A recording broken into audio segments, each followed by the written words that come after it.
Recordiwyd. Diolch yn i ti o Dduw am y fraint o gael dod ger dy fron unwaith eto ac ni'n cyflwyno'n hamser i ti ac yn gofyn i ti drigarhau wrth mi dy walt ysbryd arnom. Tyr dim plith, i ni'n gofyn hyn ôl trwy enw ac heiddiant i'n harglwydd Iesu Grist. Amen. Diolch ni ddechrau trwy gannu'r emyn rhif 20 a ddolwn Dduw ein harglwydd mawr mewn parch a chariad yma nawr, y 3 yn 1 a'r 1 yn 3 yw'r arglwydd a ddolwn ni. Emyn rhif 20 yn ei sefyll i'w chanu.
Croeso'n gwasanaeth ar ôl yr oedfa fe fi'n aluniaeth ysgam drws nesaf yn y neuadd.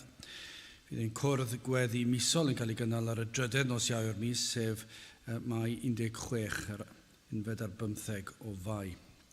Yn hoedfa nesaf pnawn Sul am hanner awr wedi 3. Wrth i ni gymryd y casgliad gen i gari tra'r ein hystedd emyn rhif 360, 360.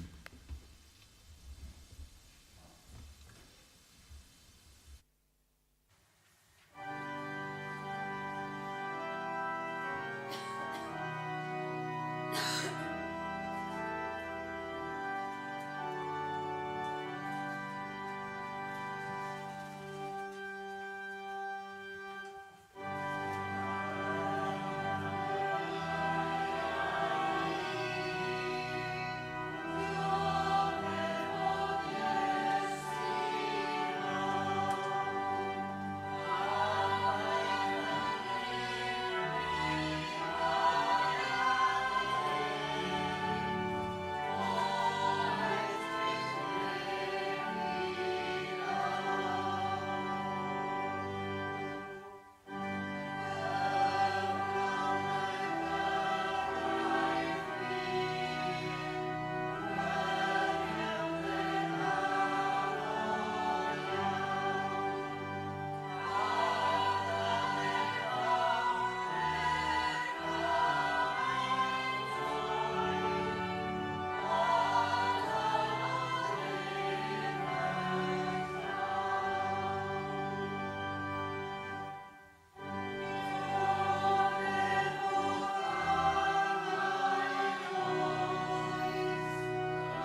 Bydd am darlleniad o'r Efengyl yn ôl Luc, pennod 24, ac yn dechrau yn yr adnod gyntaf.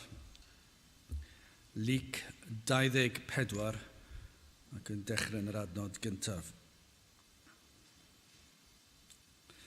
Ar dydd cyntaf o'r wythnos ar y cyndydd, hwy a ddeithant at y bedd gan ddwyn y peraroglau a baratoesant a rhai gyda hwynt, a hwy a gawsant y maen wedi ei dreiglo ymaith oddi wrth y bedd, ac wedi iddynt fyned i mewn ni chawsant gorff yr arglwydd Iesu, a bu a hwy yn petruso am y peth hwn wele 2 ŵr a safodd yn ei hymyl mewn gwisgoedd disglair, ac wedi iddynt ofni a gostwng ei hwynebau tua'r ddeiar hwy a ddywedasant wrthynt, Baham yr ydych yn ceisio byw ymysg y meirw. Nid yw efe yma, ond efe y gyfododd, cofiwch pa fodd y dywedodd wrthych, ac efe eto yng Galilea. Gan ddywedyd rhaid yw rhoi mab y dyn yn wylo dynion pechadurus a'i groes hoelio a'r trydydd dydd atgyfodi, a hwy a gofiasant ei eiriau ef. Gyda chwilasant oddi wrth y bedd ac y fynegasant hyn oll i'r 11 ac i'r lleill oll, a Mair Magdalen a Joanna a Mair, mam Iago a'r lleill gyda hwynt, oedd yr rhai a ddywedasant y pethau hyn wrth yr apostolion. A'i geiriau a welyd yn ei golwg hwynt fel gwegi, ac ni chredasant iddynt. Aeth yr Pedr a gododd i fyny ac aredodd at y bedd, ac wedi ymgrymu efe a ganfu'r llieniau wedi gosod o'r neilltu, ac a aeth ymaith gan ryfeddu rhyngddo ac ef ei hun am y peth a ddarfiasau. Byddai bendith Duw ar ei air sanctaidd ef. Gydwch ni nawr droi at ein harglwydd mewn gweddi.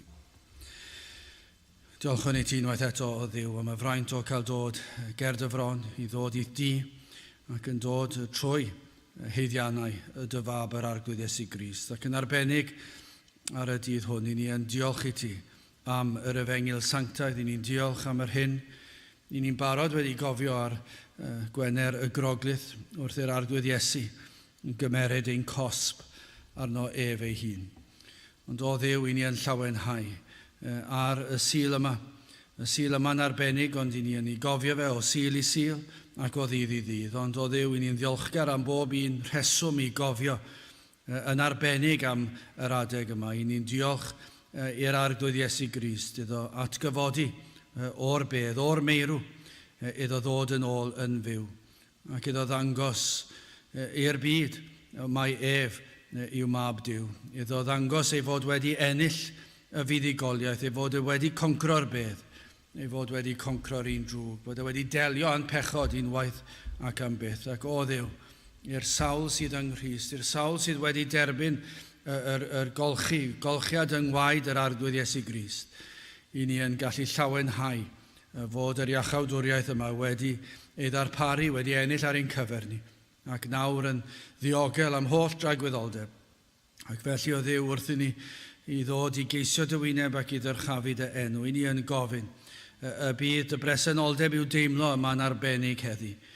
I ni yn trysthau o Dduw fwy pam yr tywydd yn braf fel heddi, ac i ni'n gweld yr niferoedd mawr allan yn mwynhau yr tywydd, yn mwynhau dy greadigaeth di.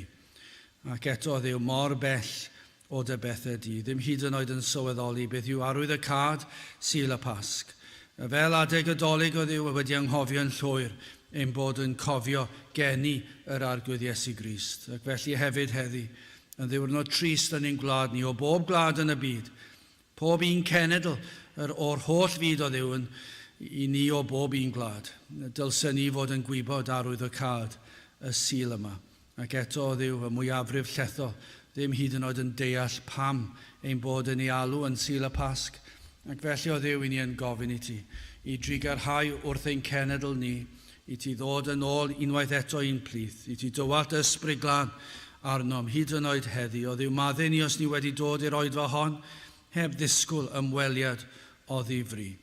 Bod yn bosib i ti ddod lawr yn nerth yr ysbryd glân hyd yn oed fan hyn, ac yn gofyn i ti o Dduw i fendithio ac i weithio, a bydde di'n agor llygaid y deillion mwyn iddynt weld ei hangen am waredwr. Y bydd bywyd newydd yn dod i ryw rai, y bydd yna atgyfodiad ysbrydol yn digwydd yn yr enaid, y byddant yn dod o gyflwr o farwolaeth i gyflwr o fywyd ysbrydol. Dim ond ti sydd yn gallu gwneud hyn ac felly ni'n gofyn, o Dduw, pam yr oedi, pam yr wyt ti yn oedi yn ein gwlad ni, pam yr wyt ti'n oedi fan hyn, maddau ni os i ni wedi gwneud unrhyw beth fydd yn dy gadw di draw, ac yn gofyn i ti o Dduw i drigarhau wrthym, i ti ddod ac i weithio ein gwendidau ni, y bydde di yn tywallt ysbryd ac yn gwneud rhyfeddodau unwaith eto yn ein plith ac yn ein gwlad. O Dduw, i ni'n gofyn i ti ddiogelu'n hamser hefyd, cadw ar un drwg i ffwrdd, i ni'n gofyn y bydde ti yn dod lawr nawr ac yn gweithio yn rymus. Wrth i ni gofio grym yr atgyfodiad, i ni yn gofyn y cawn gweld rhywbeth o dy rym di ar waith yn ein plith. Felly bendithio ni nawr arwen ni yn ein haddoliad, i ni'n gofyn hyn oll trwy enw ac heiddiant ein harglwydd Iesu Grist. Amen.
Dewch ni ganu am rhif 375, gwel ar y croesbren acw gyfiawnder mawr yn e. Doedd hineb a thrigaredd yn gorwedd mewn un lle.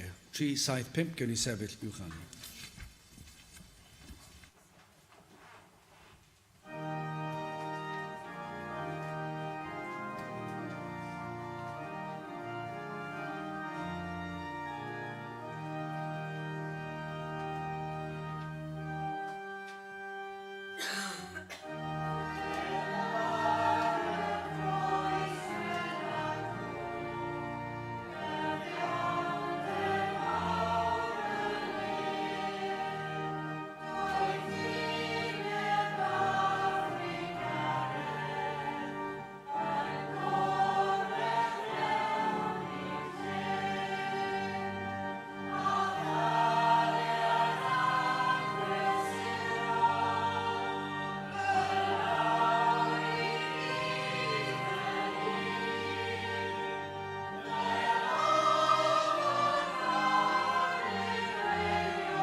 testyn o'r efengil yn ôl Luc, penod 24 a'r 5 adnod. Gewch chi ddarllen tra bod ni'n sortio'r broblem yma allan.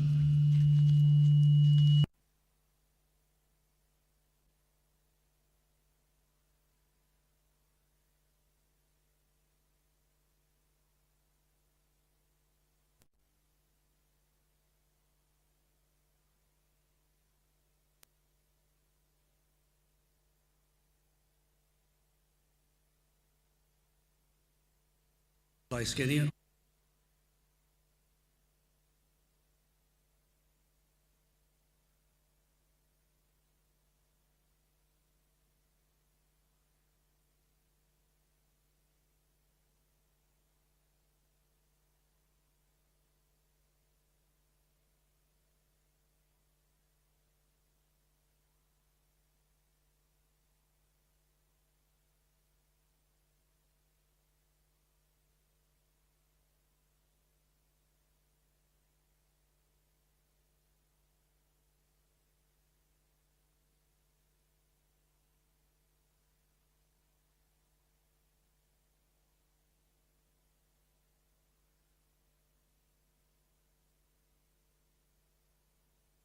Cyffroes iawn.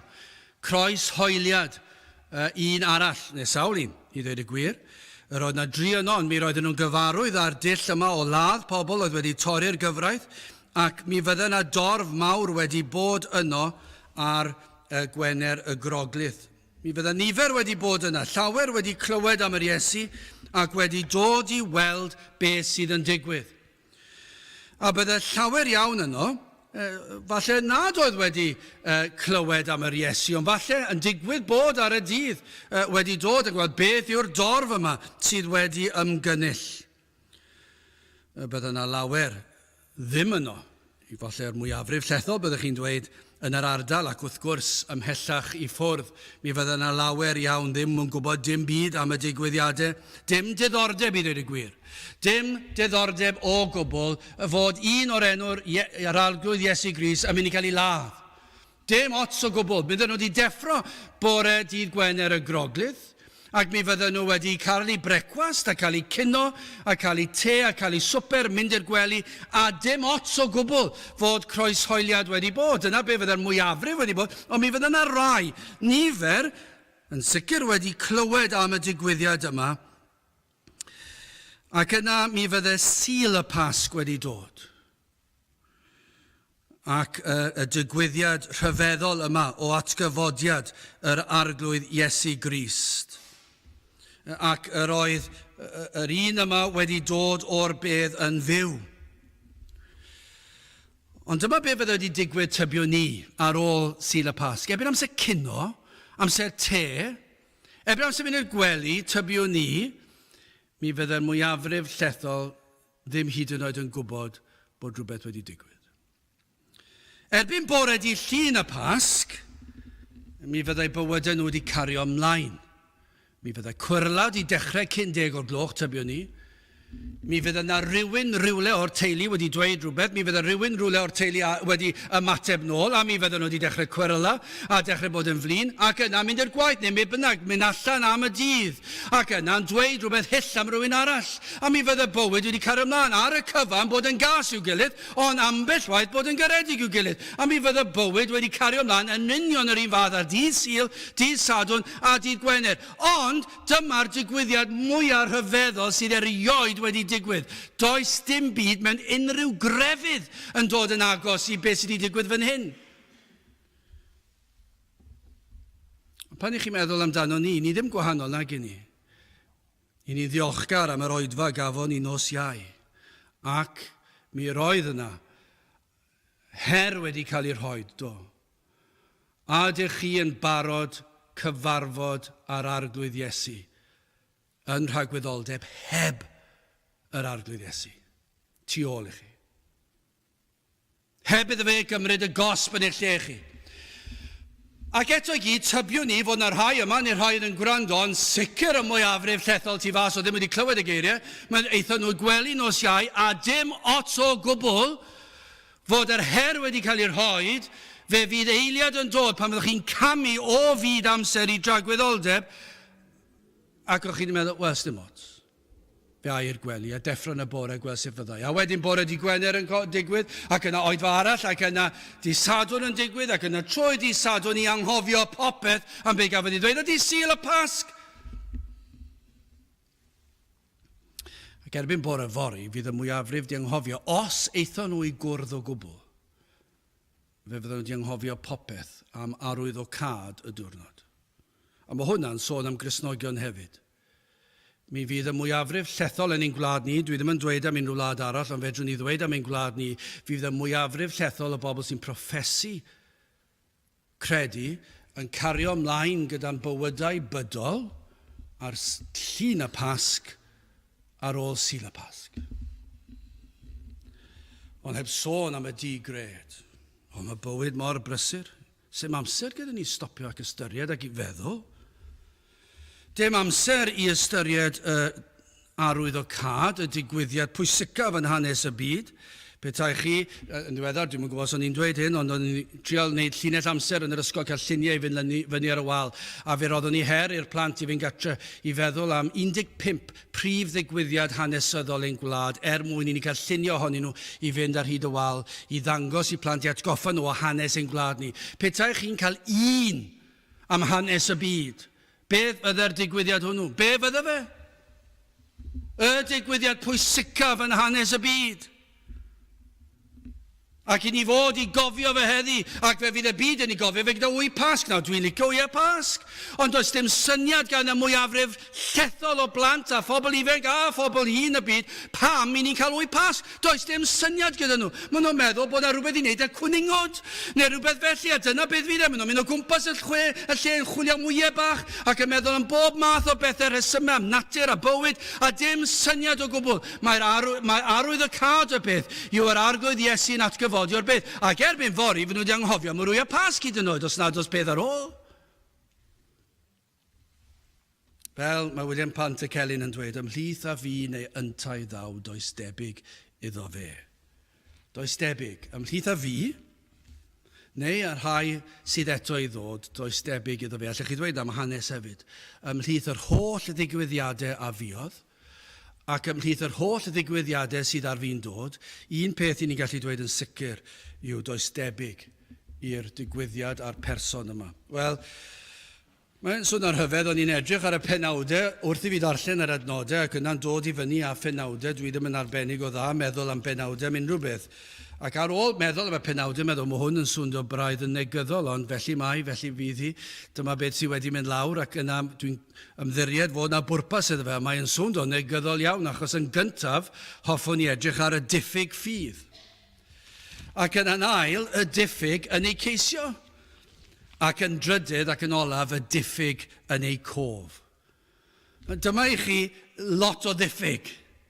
Mae yna diffyg trwy gydol yr adnodau yma. Dyna gyd o'n i'n gallu gweld. O'n i'n gweld ond beth sydd yn hyfeddol yw i ni'n darllen yr adnodau yma o'r atgyfodiad, a beth i ni'n gweld yw'r digwyddiad mwyaf perffaith, mwyaf rhyfeddol, fuodd erioed yn hanes y byd, ac i ni'n gweld y pellter sydd rhwng Duw a dyn. I ni'n gweld rhyfeddod y diwdod a diffyg llwyr dyn. Mae'r gagendor mor anferthol, mae i'w weld fan hyn yn berffaith, ac i ni'n gweld dyn neu'r ddynes neu'r wraig yn y gwragedd yn yr achos yma, a'i diffyg nhw, ac yna, o ganlyniad i hynny, ni'n gweld diffyg y disgyblion o gymharu ar perffeithrwydd y digwyddiad ei hun.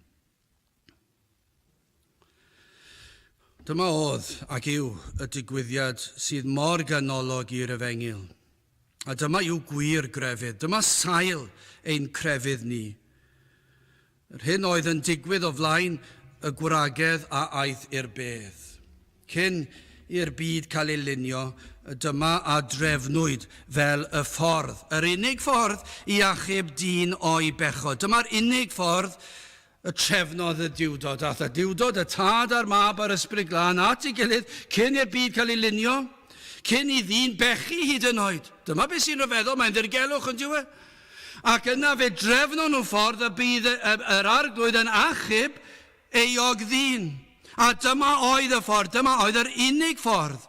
A dyma'r neges felly a roddwyd i'r proffwydi. Neges bod mab Duw yn mynd i ddod i dalu'r pris. Dyma ddywedodd Iesu Grist ei hun tra ar y ddaear oedd ei bwrpas yn dod. Fe ddwedodd yr arglwydd Iesu Grist wrth bobl, wrth ei ddisgyblion, rwyf wedi dod i farw, i dalu'r pris am eich rhyddid chi, am eich rhyddhau o gaethiwed pechod.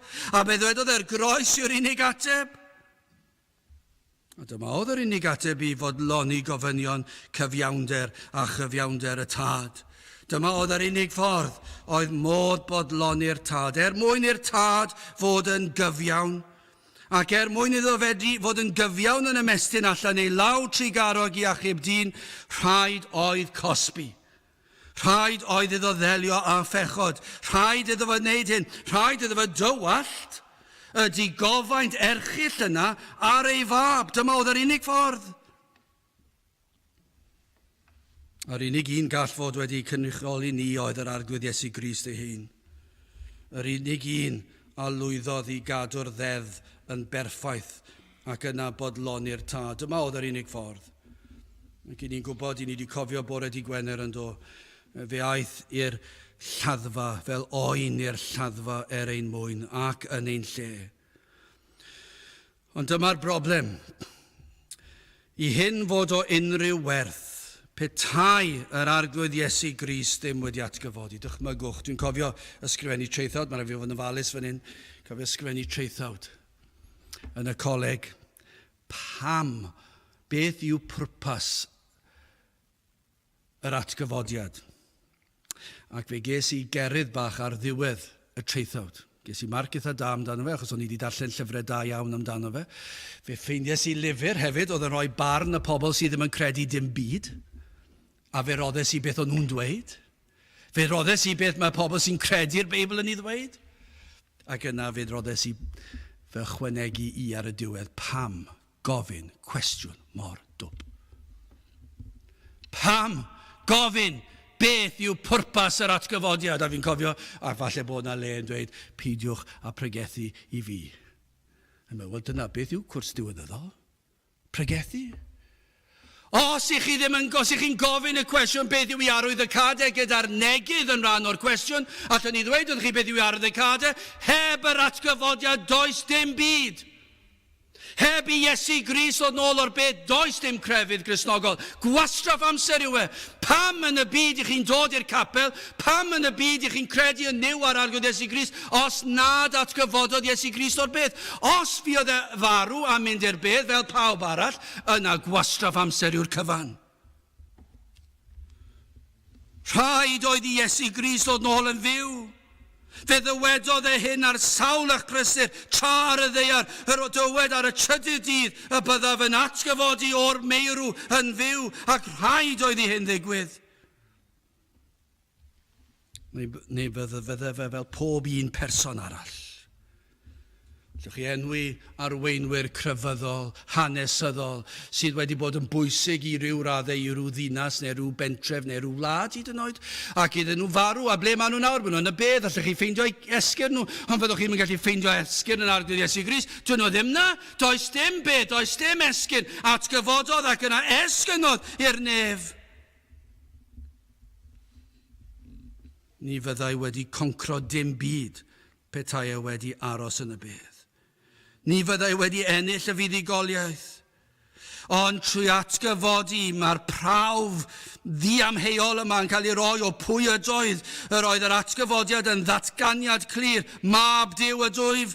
Yr oedd y cyfan yn cael ei gyhoeddi bryd ni. Yr oedd ei fywyd, ei ddysgeidiaeth, ei wirthiau fe, ei gyflawniad o proffwydolaethau, i gyd yn datgan mae fe oedd Mab Duw. Ond dyna binnacle, pan atgyfododd e o'r beth, yr oedd yn datgan fi yw y Meseia.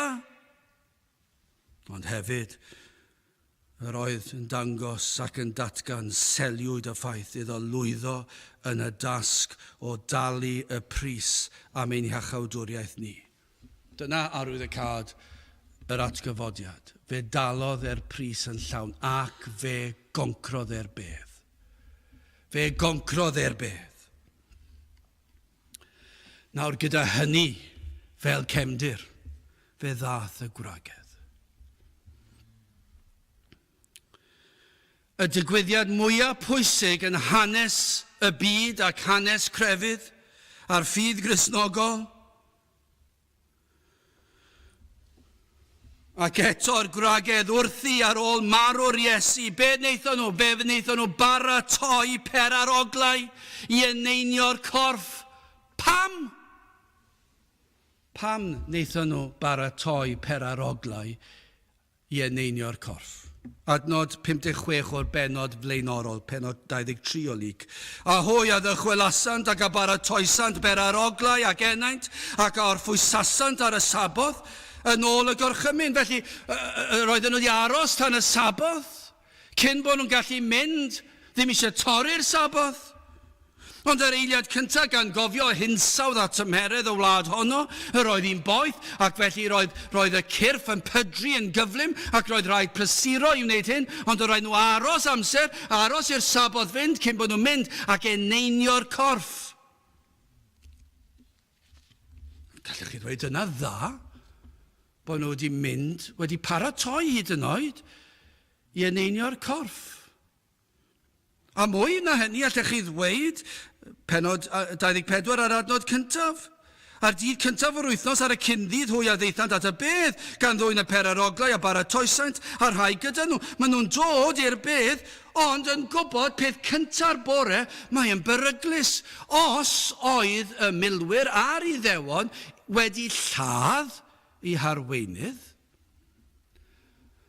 tybiwn ni fyddech chi a fi braidd yn betrysgar i fynd allan i'r awyr agored ac yn sicr i'r bedd.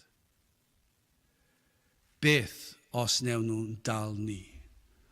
Os nhw'n fodlon lladd yr arweinydd, fe fydd y dorf eisiau lladd ni hefyd. Ond mae'r gwragedd yma'n ddewr.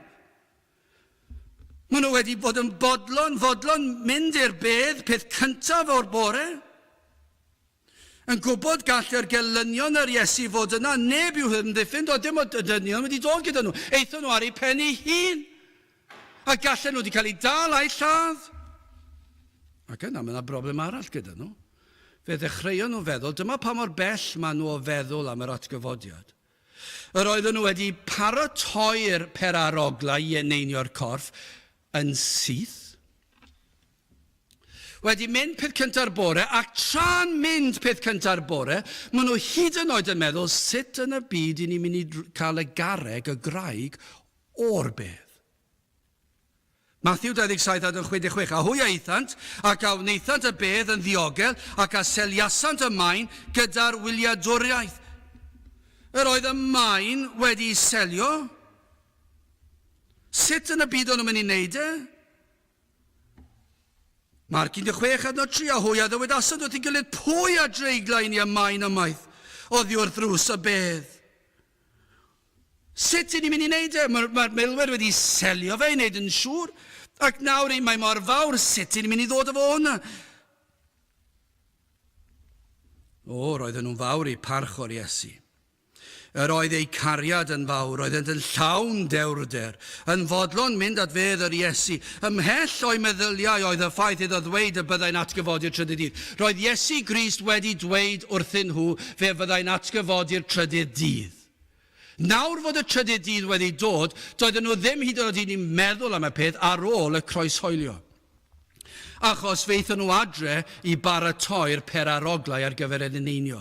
Ac yna'r eiliad cyntaf maen nhw'n cael, maen nhw'n mynd i'r bedd, ac ar y ffordd yna, yn llawn dewrder, digon teg i ddweud hynny, yn llawn dewrder, a maen nhw'n mynd yna ac yn meddwl, sut yn y byd i ni'n mynd i dynnu'r graig oddi yno?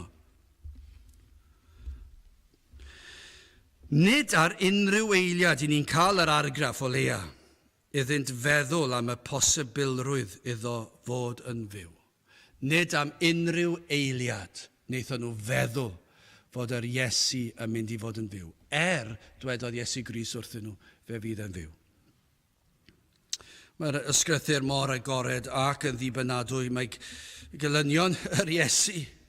Dyma beth sy'n rhyfedd. Yr oedd gelynion yr Iesu yn gwybod fod Iesu Grist wedi dweud y byddai'n atgyfodi'r trydydd dydd. Yr oedden nhw'n gwybod. Roedden nhw'n cofio bod yr Iesu wedi honni y byddai'n atgyfodi. Ac eto, doedd ei ddilynwyr ddim yn cofio nac yn credu y byddai'r Iesu'n atgyfodi ar y trydydd dydd. Ac y mae'r gelynion felly'n trefnu i'r bedd cael ei ddiogelu rhag ofn i ddilynwyr yr Iesu ymdrechu i ddwyn y corff a honni yn llawn celwydd fod yr Iesu wedi atgyfodi. Mae'n anhygoel yn dweud. Gelynion yr Iesu fan hyn yn cofio fod yr Iesu wedi honni y byddai'n atgyfodi'r trydydd dydd. Disgyblion a dilynwyr yr Iesu fan hyn ar yr ochr arall ddim hyd yn oed yn meddwl am y posibilrwydd fydd yr Iesu yn atgyfodi o'r bedd. Gwrandewch ar y geiriau yma gan Matthew 27 adnod 62 ymlaen. A thrannoedd yr hwn sydd ar ôl y darpar wyl, yr ymgynullodd yr archoffeiriaid a'r phariseiaid at Peilat, gan ddywedyd arglwydd, y mae yn gof gennym, dyma'r gelynion nawr, y mae yn gof gennym ddywedyd o'r twyllwr hwnnw, Iesu Grist, yn galw Iesu Grist yn dwyllwr, ac efe eto'n fyw wedi tridiau y cyfodaf. Gorchymyn gan hynny gadw'r bedd yn ddiogel hyd y trydydd dydd, rhag dyfod ei ddisgyblion o hyd nos, ail adrata ef a dywedyd wrth y bobl, efe a gyfododd o feirw, a bydd yr amryfusedd diwethaf yn waeth na'r cyntaf. A dywedodd Peilat wrthynt, y mae gennych wyliadwriaeth ewch, gwnewch mor ddiogel ag y medrwch. Mae'n anhygoel yn diwedd. Gelynion Iesu Grist yn cofio bod yr honiad o'r atgyfodiad yno, ac felly wneud yn siŵr nad oes dim byd yn digwydd fydd yn gallu twyllo neb rhag ofn i'r disgyblion ddod a dwyn y corff a wedyn honni bod wedi atgyfodi, fe eithon nhw wneud yn siŵr fod y corff yno, wneud yn siŵr fod y graig yno wedi selio a milwyr o'i amgylch i'w amddiffyn rhag ofn, achos o'n nhw'n gwybod yr arwyddocad. Maen nhw'n dweud fydd hwn yn waeth na bydd oedd e cyn. Os oedd y ffydd Gristnogol ar ei hanterth cyn y croeshoeliad, fe fydd hwn yn ddiwedd ar y cyfan. Bydd ar ben arno ni. Newch yn siŵr nad oes neb yn gallu mynd yn agos. Mae mor drist fod y gelynion yn cofio, ac hefyd nad i hwn ei harwain i edifeirwch. Ac yna i ddilynwyr Iesu Grist anghofio, heb gredu, ac yn waith, mae'n waith. Fe gafon nhw sioc. Fe gafon nhw sioc o weld y bedd yn wag. Doedden nhw ddim yn gallu deall. Ni'n darllen y disgyblion, methu meddwl sut ddigwyddodd hyn, adnod 11 ac ar 12 adnod o'r benod yma. A'i geiriau a welid yn ei golwg hwynt fel gwegi. Ac ni chredasant iddynt. Either Pedr a gododd i fyny ac aredodd at y bedd, ac wedi ymgrymu efe a ganfu'r llieiniau wedi gosod o'r neilltu ac a aeth ymaith gan ryfeddu rhyngddo ac ef ei hun am y peth a ddarfiasau. Doedd e ddim yn deall. Ac eto heddi, i ni'n gwybod fod y prawf yn ddiamheuol i'r Iesu atgyfodi o'r bedd. Ac eto, y mae pobl dal ddim yn credu'r hyn a ddywedodd. I ddweud y gwir, gai fentro dweud hyn. I ddweud y gwir, petai ni'n gallu profi hyd yn oed heddi, a mae'r prawf yno, ta beth, ond petai ni'n gallu profi heddi rywsut. Petai'r adeilad yma'n ysgwyd wrth i fi ddweud fod yr Iesu wedi atgyfodi. Petai rhyw wyddonwyr yn dod gyda rhyw brawf, rhyw rhyfeddod ac yn y blaen, a gallu profi mewn ffordd sydd yn eich perswadio chi'n llwyr. Chi'n gwybod beth, tybio ni fydde ddim yn neud dim ots o gwbl. Fydde dim ots ganddoch chi siŵr o fod, atgyfodi a'i ffeidio. Bydde dim ots. Wel, mae di atgyfodi, pa waniaeth mae'n neud? Os yw Duw yn dduw o gariad, fydd e'n iawn, fyddai'n mynd i'r nefoedd, fydd e ddim yn anfon neb i golledigaeth. A dyna fel fydd y byd, dyna fel mae'r eglwys yn meddwl, does dim ots nag oes. Dyn nhw ddim yn gweld yr arwyddocad, dyn nhw ddim yn gweld pwysigrwydd y digwyddiad yma, does dim lot os dyw e ddim yn effeithio ar ei bywydau nhw. Hyd yn oed, os bys ni'n gallu dweud, mae'r peth mor amlwg, mor glir, dyw e ddim yn neud dim gwahaniaeth. Bore fori fydd eich bywydau chi'n cario ymlaen. Tybio ni fod y rai fan hyn, a rai efallai sy'n gwrando, ac wrth gwrs y mwyafrif llethol sydd ddim, fydd bore fori'n dod, ac fydd e'n cario na'n yr union yr un peth a phob dydd arall. Does dim ots nag oes. Does dim ots gan bobl. Mae yna rybydd bach fan hyn ond oes, i rhai ohono ni fan hyn, pob un ohono ni, i chwilio'n calonau. Mae yna beryg o fod yn agos iawn at Grist. Yn aelodau o Nghapel, y mynychu'r cwrddau, yn honni credu yn yr arglwydd Iesu Grist, yn caru yr arglwydd Iesu Grist, yn fodlon roed eich bywydau mewn perygl mwyn Iesu Grist. Os dyna be nath y gwragedd yma, ac eto bod na ddiffyg yn eich proffes. Gael ei ddweud hynny? Mae'n rhaid bod na rybydd yma. Nawr wrth gwrs gyda'r gwragedd yma, allan ni fod yn dweud yn wahanol, mae amgylchiadau nhw, mae na ddiffyg a falle diffyg dealltwriaeth ac eto wedi cael gwir brofiad. Dydyn ni ddim yn edrych ar hynny ar y funud, beth i ni'n edrych ar yw'r rhybuddion fan hyn. Mae yna ddiffyg, mae yna beryg bod yna ddiffyg. A beth i ni isio falu amdano, nad yw'r diffyg yn un achubol. Os nad yw eich ffydd yn un achubol, dyw e ddim werth dim byd. Dyw crefydd ddim werth dim byd i neb. Y mae crefydd yn wastraff amser, allwch chi ddweud. Y mae crefydd yn ddieflig, allwch chi ddweud. Y mae crefydd yn groes i ewyllus Duw, allwch chi ddweud. Achos os nad yw y gwir grefydd, os nad yw yn dyrchafu Crist, a Christ yn unig, yna nid yw o Dduw. Ac felly mae crefydd yn beryglus. Peidiwch a chwarae o gwmpas gyda hyn. Mae'r oes i ni'n byw yn yn hoffi swndio mor garedig ac yn dweud, mae sawl ffordd i'r nefoedd. Mae'n swndio mor neis, ond dyw e ddim yn feibledd. Os oes diffyg, mae rhaid i ni ddarganfod beth yw'r diffyg hwnnw. Yr oedd y gwragedd yma, yr oedd na diffyg yna, ac dydyn ni ddim yn gwybod yn ei hachos nhw pa mor bell ath y diffyg. Ond mae yna rybydd yma, byddwch yn ofalus, nad ydych chi yn meddwl eich bod yn ddiogel yng Nghrist, achos eich bod chi wedi gwneud proffes, achos eich bod chi'n tystiolaethio dro, yn perswadio pobl i ddod i'r capel. A ydych chi wedi cael profiad o Grist? A yw Crist yn bopeth i chi? A ydych chi wedi ymwahanio'r byd?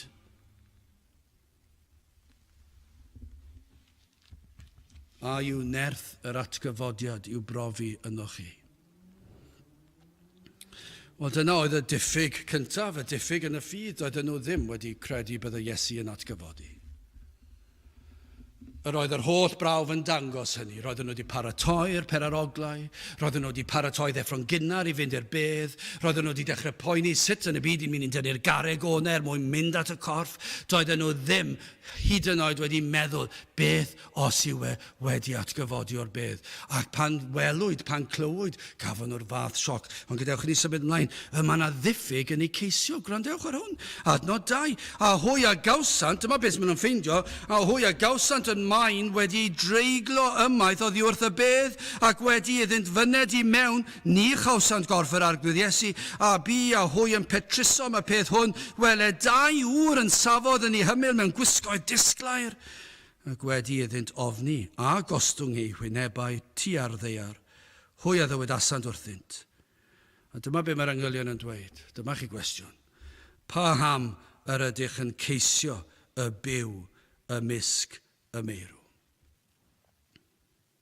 O'r peth olaf oedd ar ei meddyliau oedd atgyfodiad yr Iesu, y cariad, y dewrder, a dal felly pan yn gweld y garreg wedi symud a syndod ar hyfeddod o wyneb yn wyneb ar angylion oedd yn llawn disgleirdeb, ac yna mae yna rhyw fath o gerydd yma'n does gan yr angylion. Pa ham yr ydych yn ceisio y byw ymysg y meirw?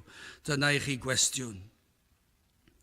Ar ôl bod gyda'r Iesu cyhyd, ar ôl yr holl gyfleoedd i glywed am yr hyn yr oedd i ddigwydd ar y trydydd dydd wedi iddo farw, ac eto fe eithon nhw at y bedd. Pam eithon nhw at y bedd? Doedd dim pwrpas mynd i'r bedd, roedd e wedi dweud fyddai ddim yna. Dywedodd ei hun a fyddai yno, ni fyddai mewn lle y mae'r meirw yn trigo, yr wyf yn mynd i ddod nôl yn fyw, fyddai ddim gyda'r meirw. Mae hwn mor wir o lawer heddi yn diwedd. Sawl un sydd yn ceisio yn y mannau anghywir, yn ceisio daioni yn y llefydd anghywir. Maen nhw'n chwilio am fywyd, pwrpas i fywyd yn y llefydd anghywir, yn y llefydd lle mae yna marwolaeth. Mae yna naddo sy'n ceisio, lle pobl yn ceisio pwrpas bywyd mewn pob math o lefydd. Ceisio'n lleddfu'r boen sydd yn ei calonau, ond yn y mannau anghywir. Mae pobl yn deffro yn y bore ac yn ddiflas, ond dyn nhw. Yn meddwl, sut fedrai lenwi'r gwacter, dwi'n ddiflas, dwi eisiau gwneud rhywbeth, dwi eisiau meddwl am rhywbeth i'w wneud mwyn lleddfu ar y boen yma, ac felly mae rhaid i fi feddwl am rhywbeth i wneud, ac felly maen nhw'n wneud ac maen nhw'n mynd i'r peth nesaf ac i'r peth nesaf, ac maen nhw'n chwilio am bethau, ac os yw e'n rhywbeth amheus, yna mae'r peth amheus yna mynd yn waith ymhen amser, achos maen nhw wedi cael digon ar hwnna, mae hwnna'n ddiflas, ac mae'n mynd yn fwy tywyll ac yn fwy dieflig, a dyna beth sy'n wir am ddyn, maen nhw'n chwilio am rhywbeth i fodloni'r pwrpas y creuwyd nhw, ddim yn gallu dod o hyd iddo fe. Maen nhw'n chwilio yn y mannau anghywir. Maen nhw'n chwilio am fywyd, ond yn y lle mae'r meirw yn trigo.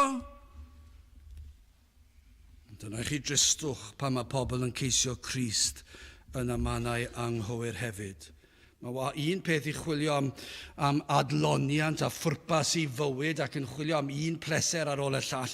Ond yna mae yna rai yn ceisio Crist, ond maen nhw'n ceisio yn y mannau anghywir. Mae rhai yn ceisio heddwch enaid ac yn ceisio crefydd. Ond dyw crefydd ddim yn bodloni. Mae am gyfnod tybiwn ni. Petai nhw'n onest, does dim sicrwydd ganddyn nhw, a does dim heddwch. Dwi'n mynd i'r capel ddim yn mynd i roi heddwch parhaol i chi. Falle wneithech chi deimlo'n well am ychydig, ond fi'n adeg yn dod. A yw mynd i'r capel yn ddigon?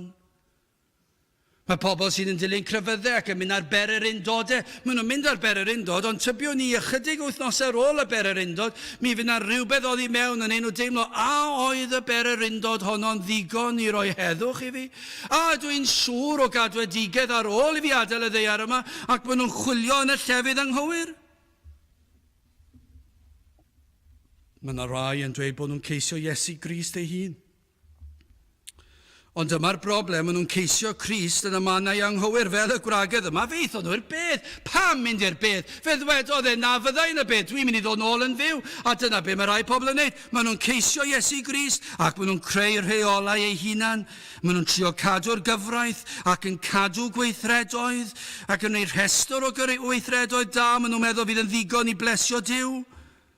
Os fyddai'n byw bywyd gwell, na byddaf yn dod o hyd i Grist ac i bwrpas bywyd ac falle gai heddwch a Duw. Dyna be maen nhw'n neud. Maen nhw'n creu eu rheolau hunan ac felly maen nhw'n dod i'r penderfyniad. Fe gai fyw fel dwi eisiau, ond os ai'r capel unwaith o leia ar y sil, fydd popeth yn iawn. Ac os ai i gwrthgweddi hefyd, wel, dyna ni, dyna i chi ddiweddar ni. Arbennig feddai siŵr o fynd i'r nefoedd os dwi'n gwneud hynny. Ac yn weddol gyson hefyd. Mae'n anhygoel ond diwedd. Ni wedi gweld rhai bore yma, ni'n gyrru nôl bore yma, mynd heibio rhyw eglwys, ac yn gweld pobl, a dwi wedi gyrru sawl gwaith, a dwi gweld neb yn dod o'r eglwys erioed o'r blaen, ac yna bore sydd a Pasg, beth ni'n gweld pobl yn dod mas a'i babis bach yn ei breichio nhw, ac yn mynd i'r eglwys. Ac yn meddwl, pam? Pam yn y byd i chi'n mynd i'r eglwys? Dim ond achos mae Sul y Pasg yw i. Beth oedd yn bod ar di Sul diwetha? Beth sy'n bod ar heno? Beth sy'n bod ar Sul nesaf? Ond eto mae yna rhyw ofergoeliaeth yn does. Os ai i i'r capel Sul y Pasg, ac os oes na Dduw, pan fyddai'n gadael y ddaear yma, fydd Duw yn edrych yn ffafriol arna i. Os oes na effer, dwi ddim eisiau gobeithio, does dim effer fydd rhai pobl yn dweud, dwi'n gobeithio does dim, ond wrth gwrs, fe fydd hynny i bobl sydd yn lladd ac yn dwyn, ond dwi wedi mynd i'r capel ar Sul y Pasg. Ac felly fyddai'n iawn, ac felly croesi bysedd, fydd Duw yn edrych yna, a dwi ddim yn trio bod yn angharedig i bobl, dwi'n trio helpu bobl gymaint a dwi'n gallu, ond bore fori fydd nhw'n cario ymlaen fel i bywydau o'r blaen, heb Grist, ond maen nhw'n chwilio am Grist, ond yn y lle mae'r meirw yn trigo. Ond ydyw yn wir yn ein gwlad ni. Y mae'r mwyafrif yn anffodus o gapeli wedi troi cefn ar yr efengil fel sydd yn yr ysgrythyr. A beth sydd wedi digwydd, maen nhw wedi creu efengil newydd. Ond yr hyn a wnaethan yw gosod ei hefengil newydd ymysg y meirw. Dyna beth maen nhw wedi wneud. Maen nhw wedi creu crefydd newydd. Maen nhw wedi creu ffordd i'r nefoedd yn eu tîb nhw sydd yn eu siwtio nhw. Ond yma ymhlith y meirw. Yma'r Crist hwnnw, mae hwnna ymhlith y meirw. Dowch chi ddim o hyd i Gris fyna os ydych chi wedi gwneud eich crefydd newydd i fyny. Dyw e ddim yn ddigon da i fynd i'r capel yn unig. Dyw e ddim yn ddigon da i wybod yr ymennau. Dyw e ddim yn ddigon da i ddarllen y Beibl bob dydd hyd yn oed. Dyw e ddim yn ddigon da i helpu'r tlawd. Dyw e ddim yn ddigon da i fod yn garedig i'ch cymdogion chi. Dyw e ddim yn ddigon da i werthu'ch tŷ a'ch cyfan a mynd i rwlad lawd a treulio gweddill eich bywyd yna. Dyw hwnna ddim yn mynd i ennill iachawdwriaeth. Beth yw hwnna? Chwilio am Iesu Grist ymhlith y meirw. Ac yna fe weli'r pobl yn dweud mae cil yw efengil y Beibl.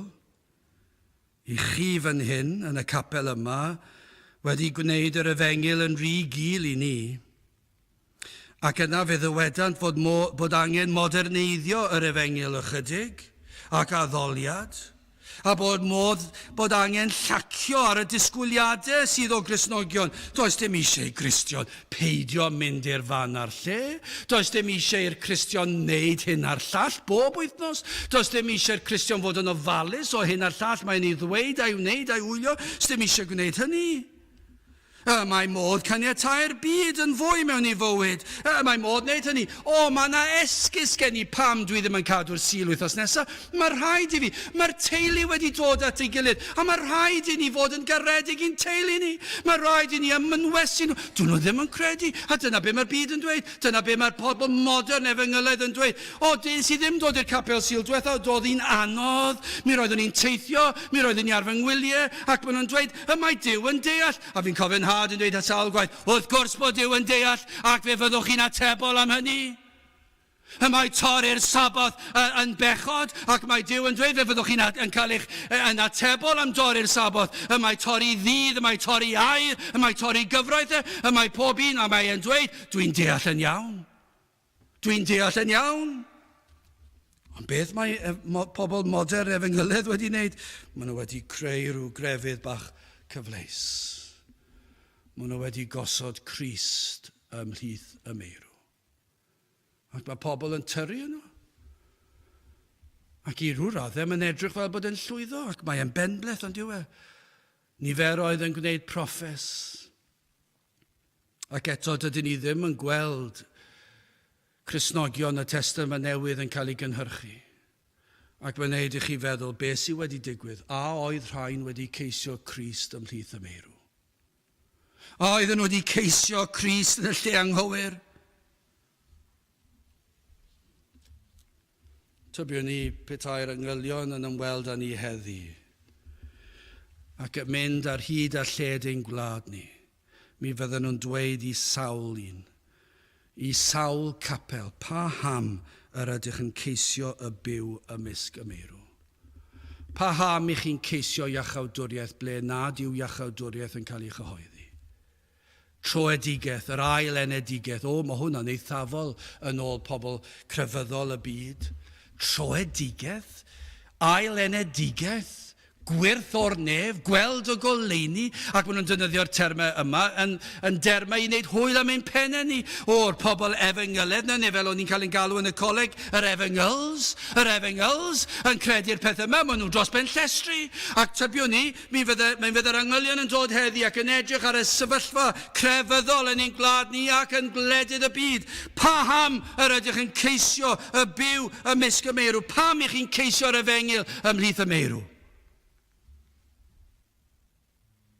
Wel, roedd na Diffyg yn ei ceisio yn doedd. Fe eithon nhw i'r lle anghywir. Sawl un sydd wedi mynd i'r lle anghywir i geisio iachawdwriaeth.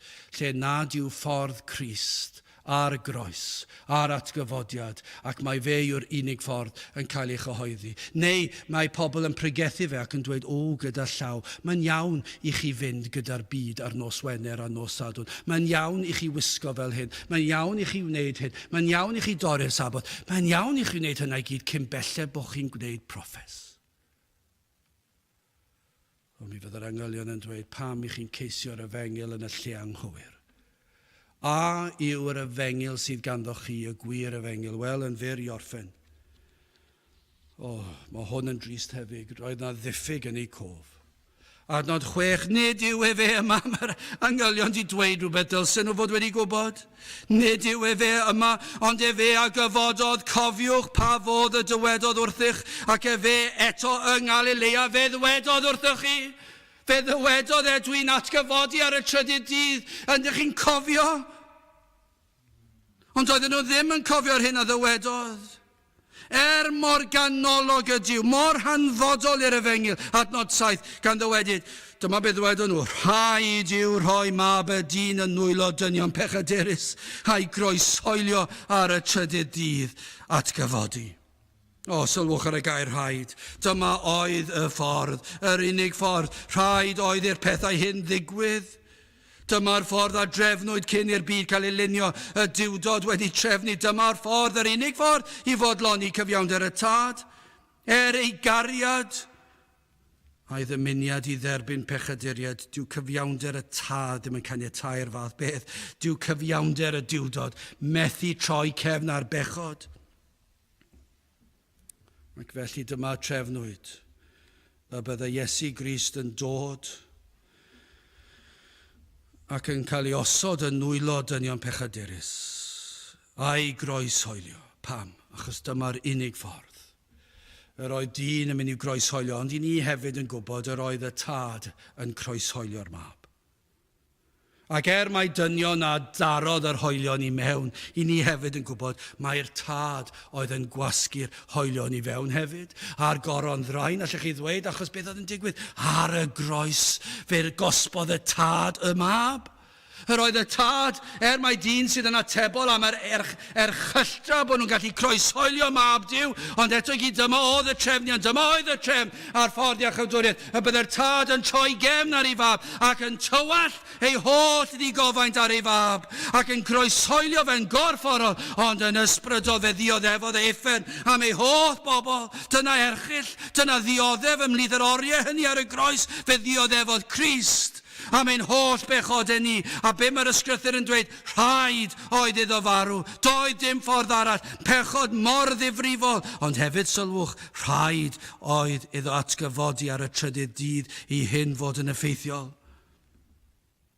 Heb yr atgyfodiad doedd dim gobaith.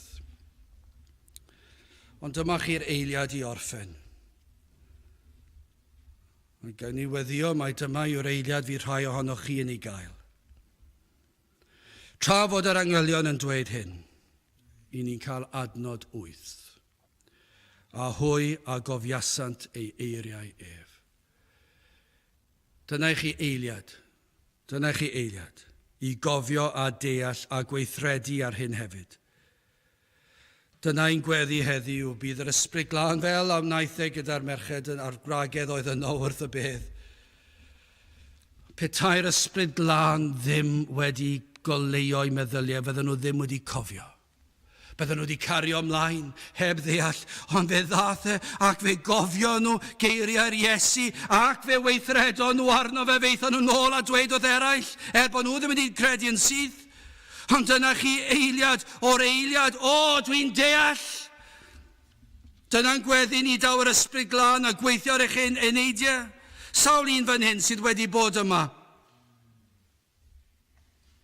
Ac erbyn hyn sydd wedi hen adael, sydd ddim wedi bod yn y cwrdd ers blynyddoedd.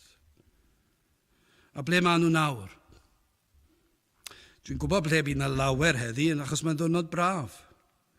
Fydden nhw allan yn cael barbecue siwr o fod, mynd i'r traeth, Caerdydd yn chwarae Lerpwl yn dydyn nhw nawr, gêm anferth, fydd na lawer yn gwylio'r gêm. Ddim hyd yn cofio bod yn Sul y Pasg.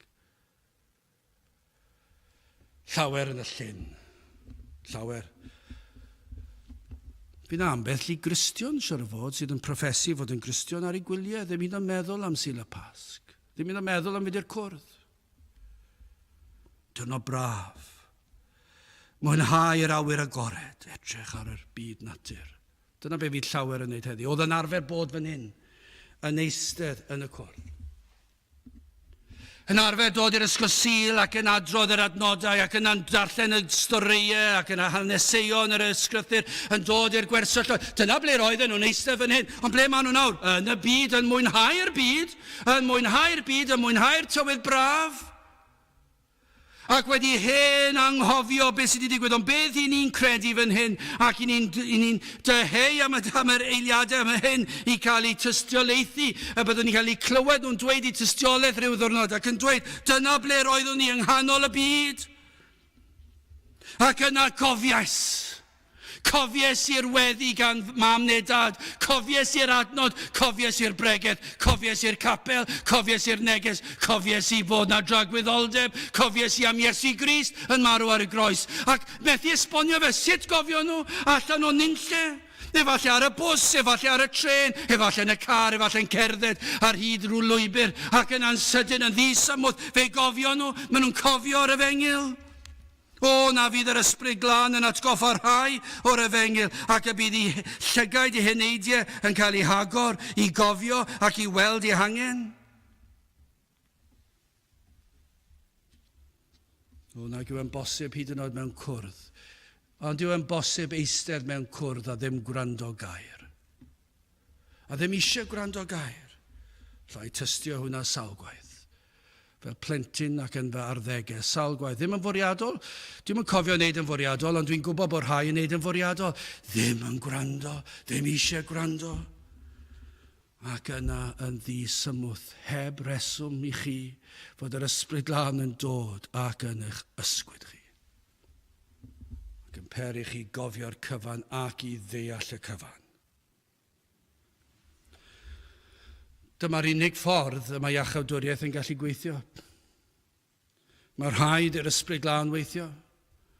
Mae'r rhaid iddo fe i oleio eich enaid chi, llygaid yr enaid i weld ac i ddeall ac i ddod i gof ac i ddeall yr hyn chi wedi glywed. Fydd na'r rhai yn gallu adrodd yr efengil heb ystyried dim byd, yn gallu ddweud yn berffedd, ond erioed wedi brofi fe. Ond beth ni'n dymuno yw hyn, fydd yr ysbryd glân yn dod ac yn peri bod chi'n cofio ac yn deall ac yn caru ac yn cofleidio. Dyna beth yw, ond fedrwch chi ddim i wneud e heb hynny. I chi ry bechadurus, i chi llawn angrediniaeth ac i chi llawn hunan a ddim eisiau dim i wneud ag e. Ond yna, mae'r eiliad, dyna'n gweddi ni fel hyn, a hwy a gofiasant ei geiriau. Hyd yn oed pan do'n nhw ddim eisiau falle, allwch chi ddychmygu llawer yn dweud yn eu tystiolaeth nhw. Doeddwn ni ddim eisiau gwrando, doeddwn ni ddim eisiau credu, doeddwn ni ddim eisiau ymateb. Ond dyna yw'r ysbryd glân ddod. Agor llygaid yr enaid. Dyna'r unig ateb.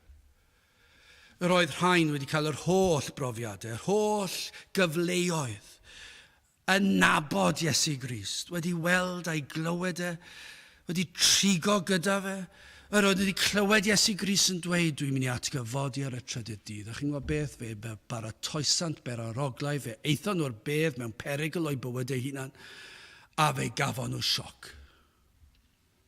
A hyd yn oed ar ôl i'r angylion siarad. Ac yna, nath y geiniog syrthio. A cofiasant geiriau'r Iesu. Dyna'n gweddi ni heddi, dyna'r unig obeth sydd gyda ni. Y bydd na rhywun, rhyw rai, yn cofio yn ein plith ni fan hyn yn dod i ddeall yr efengil, yn gwybod yr efengil, ond yn cofio ac yn deall ac yn cofleidio. Ac hefyd, o na fyddwch chi gyd sydd yn blant i Dduw yn gweddio am y rhai fuodd yma. A byddwch chi'n gweddio am rhai sydd wedi bod yma. Bydda ddigon i lenwi'r llawr siwr o fod, sydd yn y byd bellach. A byddan nhw yng nghanol eu pechod a'i hangrediniaeth yn cofio yr hyn dywedodd yr Iesu. A trwy ras y byddant yn dod yn ôl o Sul y Pasg i'r groes. Ac yn gweld yr hyn a wnaeth Iesu Grist trostynt, cymeryd ei cosb arno ef ei hun. O, dyna Sul y Pasg hyfryd bydde fe, bydde? Pe taw ni'n cael neges destun ar y ffôn heno. Dwi wedi dod i gredu. Chi'n gofio sut? Dwi ddim yn gwybod. Dwi ddim yn gallu esbonio'r beth. Fe gofies. Fe nes i edifarhau. Ac fe gredes. Dyna gweddi ni. A dyna beth sy'n digwydd.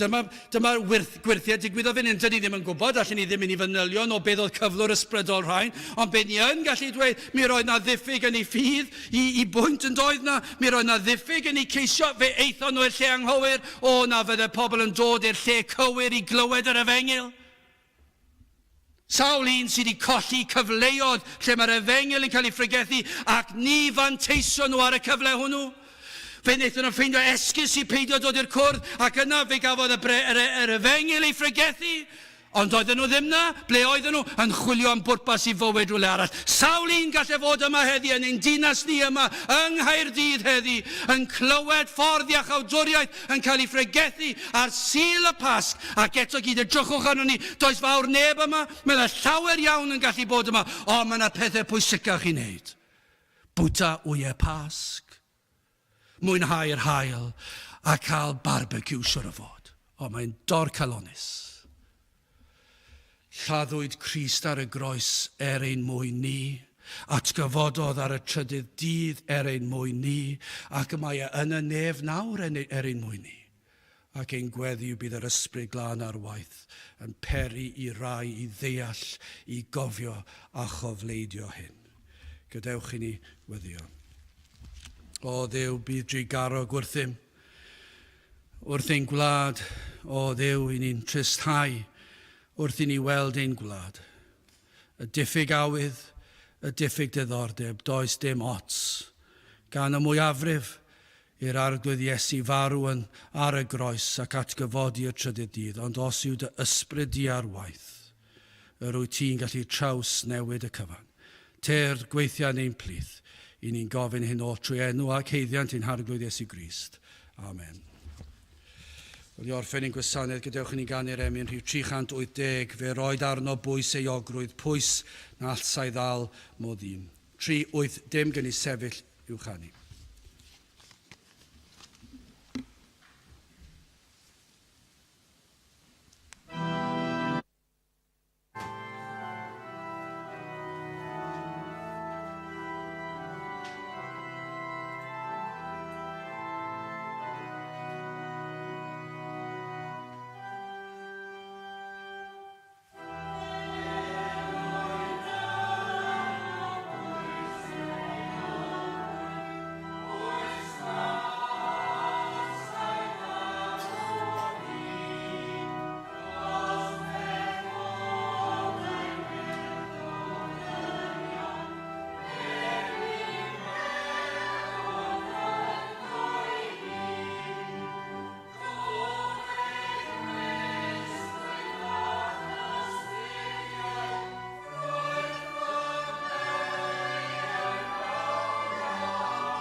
Maria Dyw a chymdeithas yr ysbryd glân fod gyda chwi oll hyd byth. Amen.